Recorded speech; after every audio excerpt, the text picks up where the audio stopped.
parole de Dieu dit qu'il est doux, qu'il est agréable pour des frères de demeurer ensemble. C'est là que Dieu envoie la vie, c'est là que Dieu envoie la bénédiction pour l'éternité. Tu vas dire à ton frère, quand c'est un frère, en hébreu, on dit Shalom Leka. Quand c'est une sœur, on dit Shalom Leka. Donc tu vas saluer ton frère pour lui souhaiter la paix de Dieu. Quand il s'agit d'une sœur, tu diras Shalom Leka. Quand c'est un frère, tu lui diras Shalom Leka. Bien-aimés, souhaitons-nous la paix de Dieu. Shalom Leka. Shalom Leka.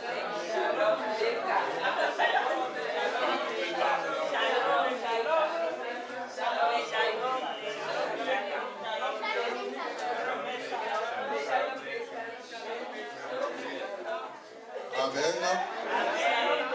Bien-aimé, notre Dieu parle toutes les langues. Amen. Notre Dieu est le Dieu de toutes les langues. Donc il s'exprime dans toutes les langues. Nous bénissons notre Dieu, nous lui disons merci.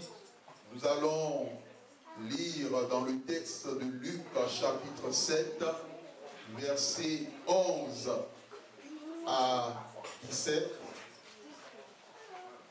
Luc, l'évangile de Luc, chapitre 7. Je vois que notre frère sûrement aidera la personne qui viendra lire. Nous allons inviter l'époux de notre sœur Delphine, le frère Richard.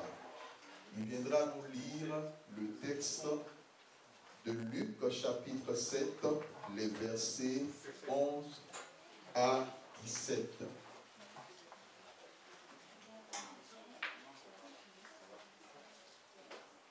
Amen. Amen.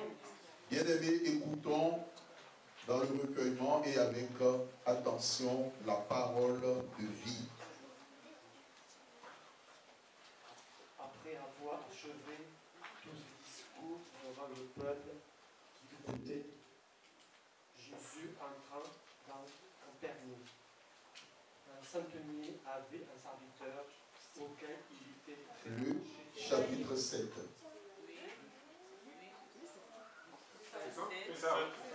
11 à 17.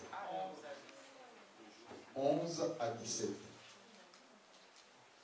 Parce que quand on dit centenier, c'est une autre référence. Le jour suivant, Jésus alla dans une ville appelée Nain. Ses disciples et une grande foule faisaient route avec lui. Lorsqu'il fut près de la porte de la ville, voici un portrait en terre mort, fils unique de sa mère, qui était veuve. Et il y avait avec elle beaucoup de gens de la ville. Le Seigneur, l'ayant vue, fut ému de compassion pour elle. Il lui dit, ne pleure pas. Il approcha et toucha le cercueil. Ceux qui le portaient s'arrêtaient. Il dit, jeune homme, je te le dis, lève-toi. Et l'homme s'assit et se mit à parler. Jésus le rendit à sa mère. Tous furent saisis de crainte et ils glorifiaient Dieu, disant, un grand prophète a paru parmi nous et Dieu a visité son peuple. Cette parole sur Jésus se répandit dans toute la Judée et dans tout le pays d'Anatolie. Amen. Amen.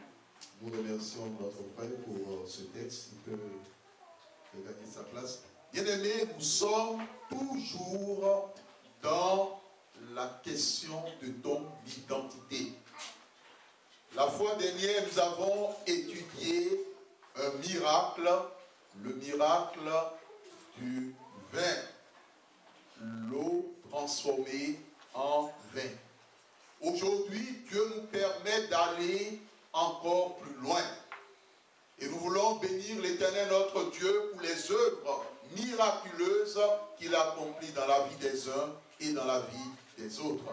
Le plus important avec Dieu, c'est de lui donner totalement tout son cœur. Bien-aimé, la Bible dit que Dieu ne regarde pas à l'apparence, mais Dieu regarde au cœur.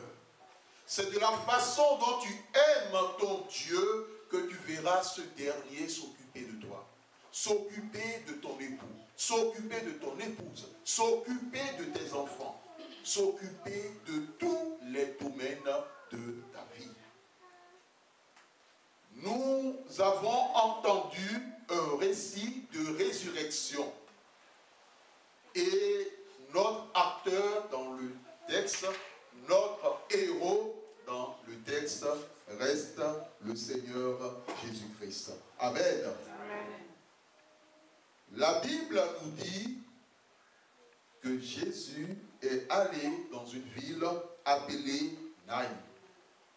Ses disciples faisaient route avec lui et une grande foule. Mais près de la porte de la ville,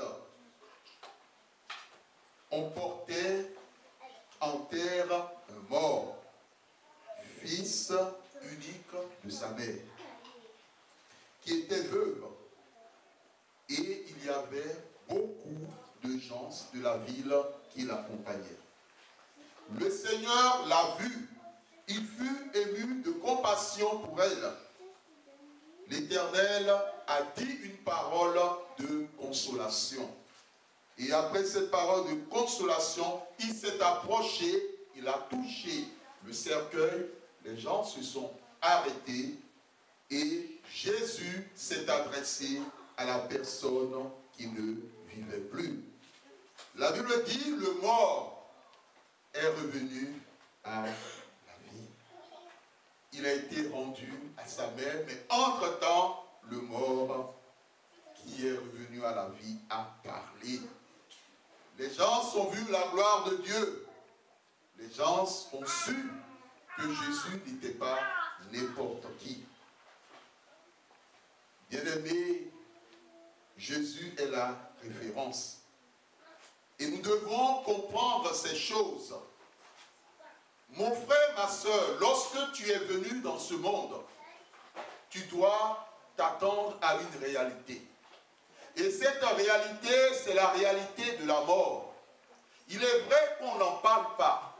Et quelquefois, c'est un sujet que les gens évitent. On préfère parler de la vie, on préfère parler des fêtes. On préfère parler de la boisson, de la nourriture. On préfère parler des poulets farcis. Quel que soit l'élément, lorsqu'on parle de bonnes choses, les yeux, les oreilles, la bouche, donc les sens sont en alerte et sont prêts à les accepter. Mais lorsqu'on sort certains sujets que quelquefois on peut nommer tabous, là il y a soit des grincements dedans, ou soit des interrogations, où en ce moment les gens commencent à faire un feedback par rapport à leur vie, un retour en arrière. Job dira, il est venu dans ce monde nu, et que le jour viendra où il retournera à la terre en étant nu. Bien-aimé, la réalité de la mort est une évidence. Et nous devons, en tant qu'enfants de Dieu, ne pas prendre à la légère cette réalité. Elle existe. Mais la bonne nouvelle, c'est qu'en Jésus-Christ, nous avons la vie. En Jésus-Christ, nous avons le pouvoir sur la mort et ses œuvres. La maladie fait partie des sous-ensembles, dirons-nous, de la mort. Parce que lorsqu'une maladie s'attaque à la vie d'une personne, elle ronge, elle détruit, elle sème d'autres maladies, d'autres infirmités, et vice-versa. Bien-aimés dans le Seigneur, lorsque nous sommes en Christ, la Bible nous dit que Dieu nous a donné en Christ le pouvoir de marcher sur les serpents, sur les scorpions et sur toute la puissance de l'ennemi, et rien ne pourra nuire. Amen.